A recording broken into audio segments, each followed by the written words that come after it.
Okay, so we did our presentation on hoarders and PTSD. This is Katie. And this is Brittany. Okay, so cultural environment in the media. The media, we feel like, portrays hoarders kind of in a bad way. They kind of focus on the hoard and don't really focus on the the mental or the PTSD that the person is actually going through. So a lot of the times, their mental state is not um, went over, and they just see that the hoard is just kind of a quick fix thing, something easily to overcome, when in all reality they have a lot to overcome mentally.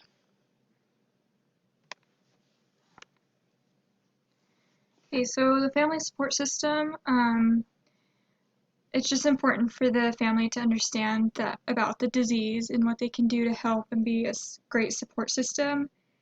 Um, they need hoarders and those suffering with PTSD need like a stable and supportive family. Many times to do this, you need to just be able to teach them about PTSD. So we need to be able to spread the word and make people more aware of this common diagnosis. So the role of peers need to be there to be able to support the person and have a good um, show them what a healthy lifestyle is and what a normal mental health is. So having a good um, showing them like the good things that are there and not having any risky behaviors for them to follow is something that can help them grow and help the patient get better. Also, having peers that are okay with having a support group and think that it's a good idea can help the patient to feel like support groups are a good thing and they're something that could help them to be better. Um, Peers can sometimes also um, are can also be bad for hoarding tendencies. So a lot of the times people that hoard go into shopping and go to get more for their hoard with somebody else. So avoiding those type of people that would um, that would do hoarding with them is something that we need to try to help. So the cyclic nature of the hoard, so passing things on to children. There's a low vulnerability with passing hoarding on to children, although if children are in a low income family, a lot of the times they tend to hoard because they don't have a lot. And so they keep everything they have because they don't have a lot of money to buy new things. So a lot of the times that kind of stuff is passed on from parent to children. PTSD can be passed on, and just being anxious about certain things, but a lot of the times PTSD is not passed on through people as easily as the hoarding itself, and hoarding because of low income. The legal and political system, I think in the US we have a great support system from the government. The US Department of Veterans Affairs, which is part of the US government, is the #1 database for National Center for PTSD. They provide a bunch of great resources and are just an overall great thing to have in the back pocket. Um, Legal, state, and national levels of the political system are becoming more educated with mental health in the PTSD population because it is becoming more of a prominent thing. More and more classes and PTSD modules are being provided, so it's becoming more of a community thing as well. The hoarding disorder, unfortunately, is not yet fully, or not quite fully understood as PTSD would be. So it does still have a rather negative effect with like government and community.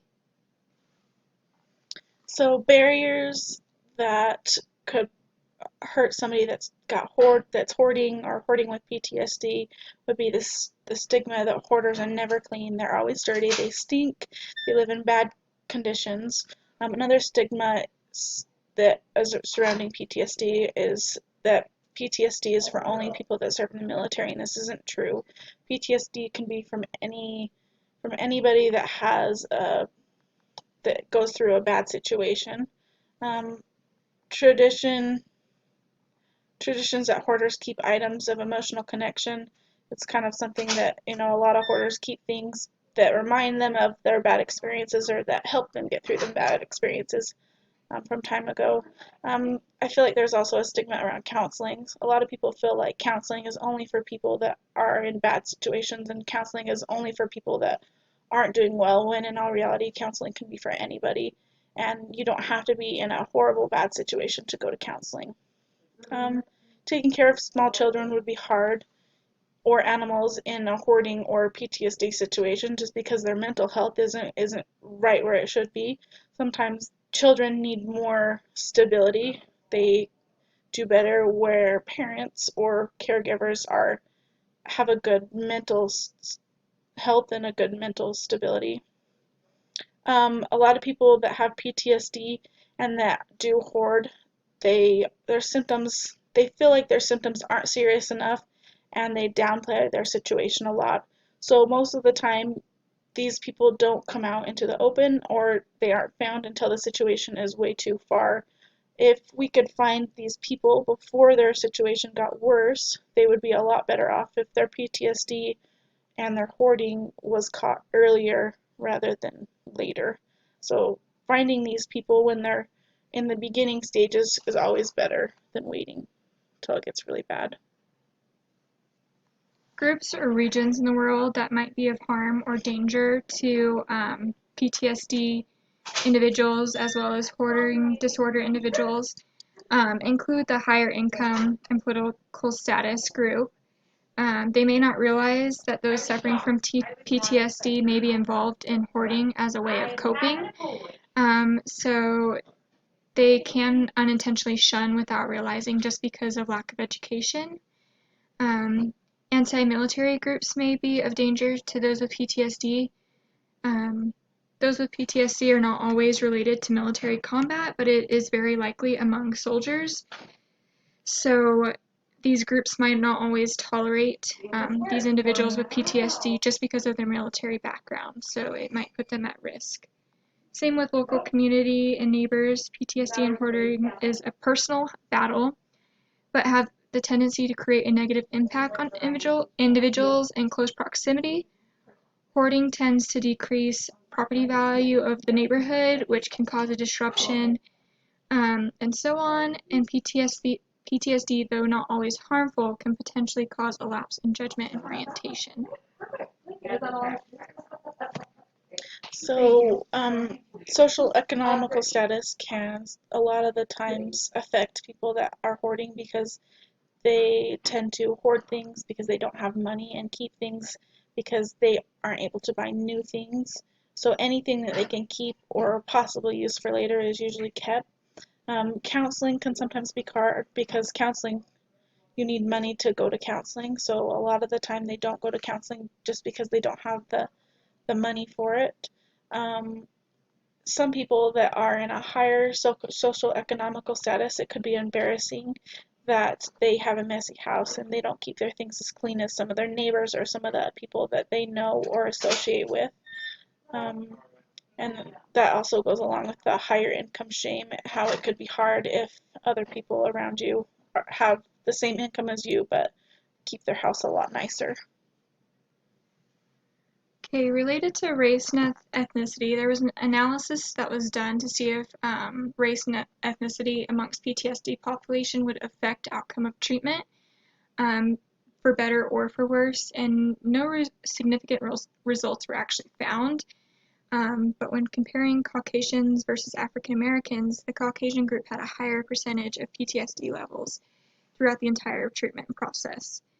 And along with religion, a few published studies, there's not many to go off of, but they all show similar results when it comes to spiritual interventions with veterans with PTSD, and it seems to be quite beneficial.